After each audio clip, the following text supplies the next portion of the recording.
Okay. പിന്നെ രണ്ടാമത്തെ debugger ഉപയോഗിച്ചു. ഡീബഗർ ഉപയോഗിച്ചെന്ന് വെച്ചാൽ ആ ഫ്ലോ അവിടെ സ്റ്റോപ്പ് ചെയ്തിട്ട് എറർ ഒബ്ജക്റ്റ് നമുക്കൊന്ന് ചെക്ക് ചെയ്യാൻ വേണ്ടിയിട്ടാണ് ഞാൻ ചെക്ക് ചെയ്തിരുന്നത്. ഓക്കെ. ഇനി നമുക്കൊരു കാര്യം ചെയ്യാം. ഒന്ന് സേവ് ചെയ്തിട്ടുണ്ട്, കമ്പനിയിൽ കറക്റ്റാണ്, സക്സസ്ഫുള്ളി കമ്പനി ചെയ്തിട്ടുണ്ട്. നമുക്കിനി ഒന്ന് റീലോഡ് ചെയ്യാം.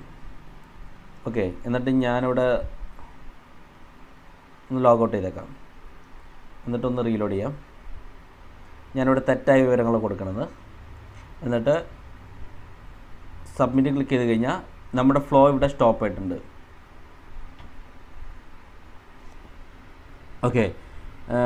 ഡീബഗറിലുള്ള പോസ് ചെയ്തിട്ടുണ്ട്, നമ്മുടെ ഫ്ലോ ഇവിടെ പോസ് ചെയ്ത് വെച്ചിട്ടുണ്ട്. ഇപ്പോൾ കൺസോളിൽ തുറന്ന് നോക്കിക്കഴിഞ്ഞാൽ നമുക്ക് എന്താ വെച്ചാൽ ഇവിടെ റെസ്റ്റ് ഒബ്ജക്റ്റ് ക്ലിക്ക് ചെയ്ത് കഴിഞ്ഞാൽ എന്താ പറ്റും, കൺസോളിൽ ഒരു ഔട്ട്പുട്ടായിട്ട് നമുക്കിത് കാണുന്നത്. അതെന്ന് വെച്ചാൽ അപ്പോളോ റെസ്റ്റ് ഒബ്ജക്റ്റിൽ GraphQL എറർ മെസ്സേജ്